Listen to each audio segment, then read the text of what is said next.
Selamat sejahtera kepada semua pelajar. Hari ini cikgu akan mengajar kamu menulis sebuah karangan panjang. Okey, untuk soalan ini kita mesti menulis lebih daripada 180 patah perkataan. Biasanya karangan panjang ini akan diberikan bahan rangsangan seperti yang ditunjukkan dalam skrin. Okey, kita baca soalannya bersama-sama. Lihat gambar dan maklumat di bawah dengan teliti. Kemudian tulis sebuah karangan yang panjangnya tidak kurang daripada 180 patah perkataan. Jadi soalannya, macam mana kita menulis sebuah karangan yang melebihi 180 patah perkataan? Senang sahaja. Cikgu recommend kamu untuk menulis dalam 6 perenggan untuk mencapai sebanyak 180 patah perkataan. Kita bayangkan dalam satu perenggan itu ada 30 patah perkataan. Jadi secara keseluruhan kita mendapat 180 patah perkataan. Tidak semestinya setiap perenggan tu kamu dapat 30 patah perkataan saja, kan? Mungkin lebih daripada itu. Jadi kita lihat perenggan macam mana kita tulis 6 perenggan tersebut. Perenggan pertama kita tulis pendahuluan, perenggan kedua kita tulis isi pertama, perenggan ketiga kita tulis isi kedua, perenggan 4 kita tulis isi ketiga, perenggan 5 kita tulis isi keempat, perenggan ke-6 kita tulis penutup. Jadi kita bayangkan sebuah karangan itu sebagai seorang manusia yang sempurna. Jadi pendahuluan ini kita bayangkan sebagai kepala. Jadi isinya kita bayangkan sebagai badan. Jadi penutup kita bayangkan sebagai kaki. Jadi kepala, badan, kaki berluras sempurna, kan? Okey. Jadi cikgu akan ajar kamu macam mana memulakan sebuah karangannya. Okey. Untuk memulakan sebuah karangan, kita mesti mula dengan pendahuluan, kan? Jadi kamu mesti ada soalan, cikgu macam mana saya memulakan pendahuluan? Tidak ada idea.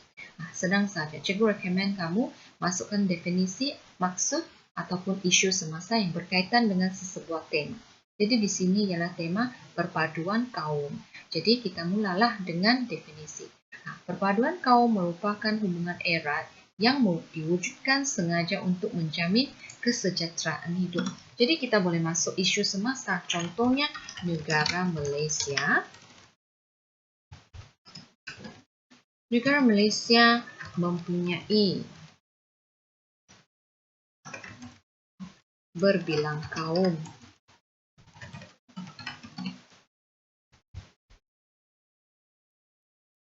yang sangat memerlukan usaha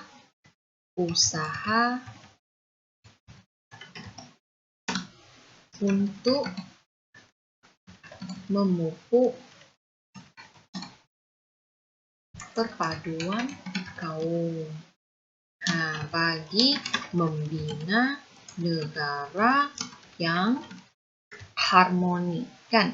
Okey. Jadi, lepas ayat ini kita boleh masuk kepada isi. Kita bawa pembaca karangan ini masuk kepada isi macam mana? Kita bawalah, kan?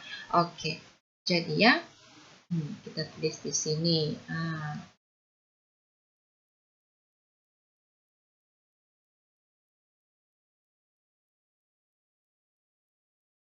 Okey. Jadi kita bolehlah masukkan isu semasa ataupun tidak mau masukkan isu semasa pun boleh. Kita tulislah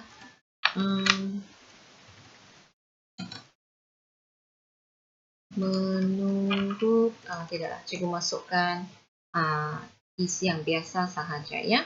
Okey.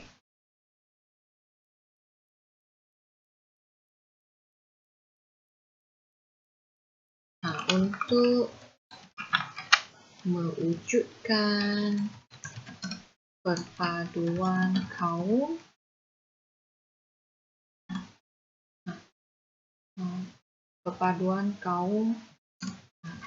banyak langkah yang boleh dilakukan.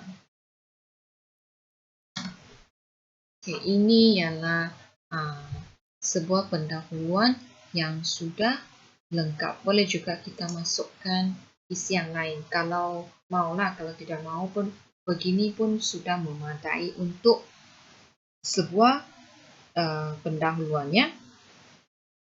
Okey.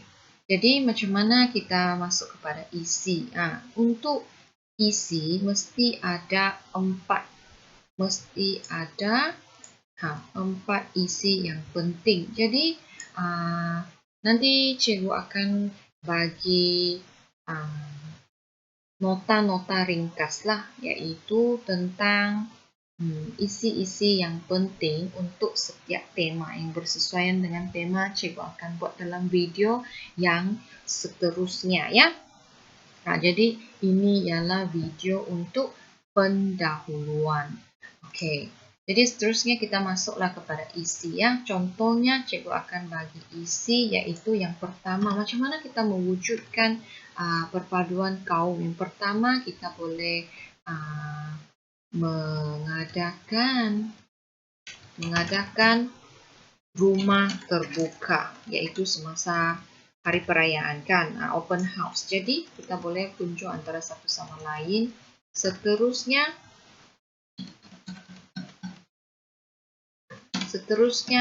mewujudkan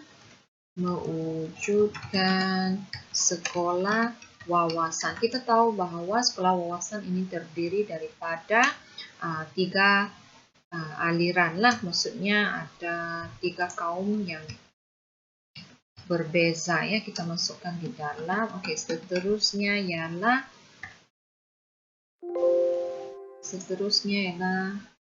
cikgu sambung dulu. Okey ya, kita sambung di sini ya. Seterusnya ialah menerapkan nilai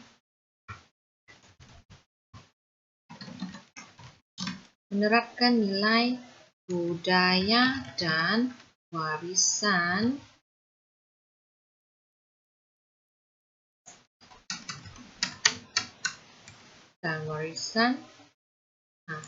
dalam aktiviti harian kan.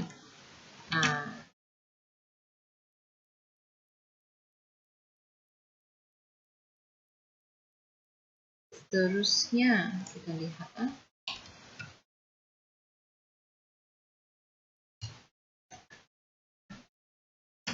seterusnya kita lihat di sini ialah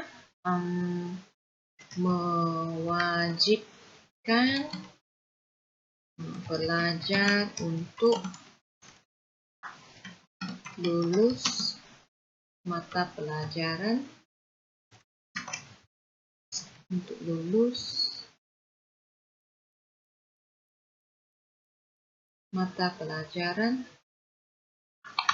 sejarah kan. Jadi ini ialah isi penting. Okey. Jadi penutup nanti cikgu bagi tahu, kita biasanya akan masukkan cadangan dan juga harapan. Okey. Untuk huraian isi dan juga penutupnya cikgu akan sambung dalam video yang seterusnya. Okey, itu saja untuk hari ini. Untuk video ini nanti cikgu akan sambung huraian isi dan penutup dalam video yang lain. Sekian, terima kasih.